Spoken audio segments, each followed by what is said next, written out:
This storage unit here is paid for by 360 Tautua Trust, which I sit on the board, and much of the stuff in here, likewise with what's in front of us, has come through the first lockdown.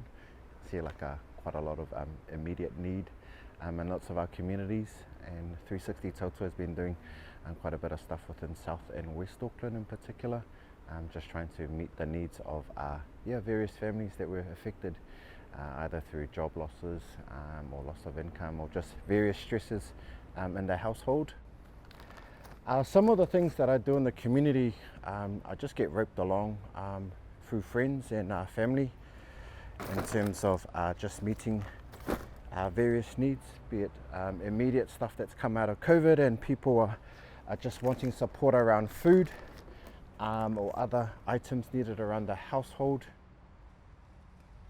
So tautua is the Samoan word for service, and service can mean so many different things. For me, underpinning service is this idea, or tautua is the idea that tautua is a worldview. It's a lens that we put over our eyes that then informs how and why we do things. So my granddad was a strong father figure for me growing up.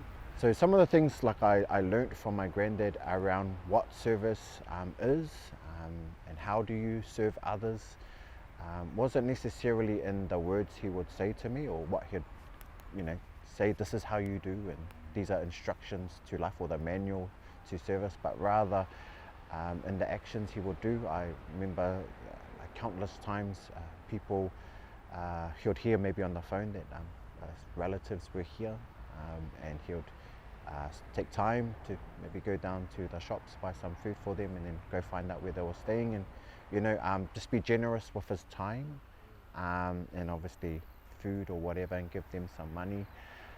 And to me, that was service.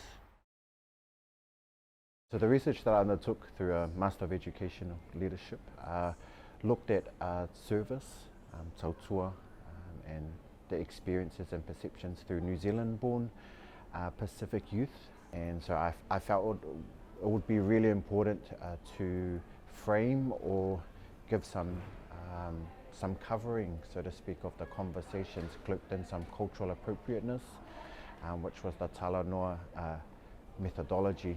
Then it just provides perhaps a fertile ground for Pacific stories to be understood through Pacific lenses.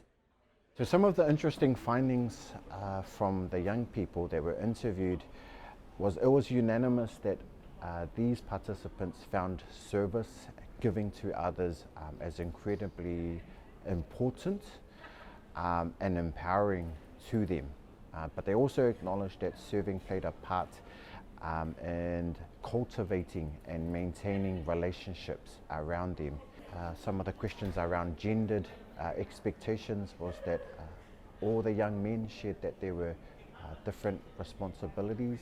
All the young females all concurred. They felt this extra weight of responsibility attributed to them by merely being female. And one of the big things that the young people shared was this idea, or this concept of self-care, this idea of looking after self when you're so, not obsessed, but when you're so in tune with doing things for others, the inner voice of yourself gets a bit lost, and that was a bit of a challenge. And so providing a platform where these stories of how and why serving is important, and not thinking about yourself, and that doing things for others is an important human value. I hope this research and other research helps sort of snowball into just making a good attempt of not losing sight of our traditional values, but just